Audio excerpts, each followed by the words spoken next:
គូស្វាមីភរិយាអ្នកនាងទេពបុព្រឹកនិងលោកជីវវិទ្យខតទោសថៃចំពោះការប្រមាថសាសនានិងទេវរូបតំណាងអំណាចនៃចក្រវាឡបន្ទាប់ពីកងទ័ពថៃឈ្លានពាននិងបានវាយកំទេចរូបសំណាកទេវរូបវិស្ណុដែលស្ថិតនៅក្នុងដែនអធិបតេយ្យភាពរបស់កម្ពុជាបានធ្វើឲ្យពិភពលោកថ្កោលទោសជាខ្លាំងក្នុងការដែលគូស្វាមីភរិយាតារាចម្រៀងលោកជីវវិទ្យនិងអ្នកនាងទេពបុព្រឹកបានធ្វើការថ្កោលទោសយ៉ាងខ្លាំងចំពោះទង្វើរបស់ថៃលើវិស័យសាសនាតារាចម្រៀងរ៉េបលោកជីវវិទ្យនិងអ្នកនាងទេពបុព្រឹកបានរៀបរាប់ថាក្នុងនាមខ្ញុំនិងភរិយាជាអ្នកបានដល់នូវការគោរពសាសនាបុព្វបុរសព្រមទាំងគោរពអោនលំទោនប្រកាន់ខ្ជាប់នូវការគោរពលទ្ធិទេវរាជនិងត្រីមូរតិសូមប្រកាសថ្កោលទោសដល់ពូជអម្បូរថៃដែលជាអម្បូរនៃឃាតករសាសនាប្រមាថចំពោះទេវរូបដែលតំណាងឲ្យអំណាចនៃចក្រវាឡទោសមួយនេះនឹងឆ្លុះធ្លាយធ្លាក់ជាភ្លើងចំកណ្ដាលដួងកែវបិសាចនៃអបូរតមិលៈយ៉ាងប្រកាសជាក់នាពេលដ៏ខ្លីខាងមុខដោយអំណាចនៃស្ដេចអាថានបុព្វបុរសនិងកំណត់ជោគវាសនាទាំងជនទាំងនោះឲ្យជាប់នៅក្នុងវាដែលដុតរង្គាលដោយភ្លើង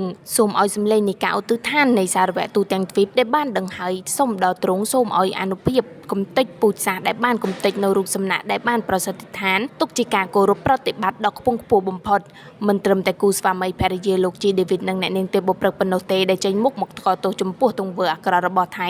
សូម្បីតែមហាជនទាំងក្នុងនិងក្រៅប្រទេសបានសម្ដែងនូវការសោកស្ដាយនិងថ្កោលទោសការវាយកំទេចរូបសំណាកទេវរូបវិស្ណុក្នុងទឹកដីប្រទេសកម្ពុជាផងដែរគួរបញ្ជាក់ផងដែរថាបន្ទាប់ពីកងទ័ពថៃបានឈ្លានពាននិងបានវាយកំទេចរូបសំណាកទេវរូបវិស្ណុក្នុងដែនអធិបតេយ្យភាពរបស់កម្ពុជាបានធ្វើឲ្យពិភពលោកថ្កោលទោសជាខ្លាំងជាក់ស្ដែងក្រសួងធម្មការនិងសាសនាស្នើដល់សាសនិកទូទាំងពិភពលោកនិងសហគមន៍អន្តរជាតិថ្កោលទោសចំពោះសកម្មភាពតមិលៈអិតសាសនារបស់កងទ័ពឈ្លានពានថៃដែលបានវាយកំទេចរូបសំណាកទេវរូបវិស្ណុក្នុងដែនអធិបតេយ្យភាពរបស់កម្ពុជាក្រសួងធម្មការនិងសាសនាចេញយន្តការថ្កោលទោសការវាយកំទេចរូបសំណាកទេវរូបវិស្ណុដែលស្ថិតនៅក្នុងដែនអធិបតេយ្យភាពនៃព្រះរាជាណាចក្រកម្ពុជា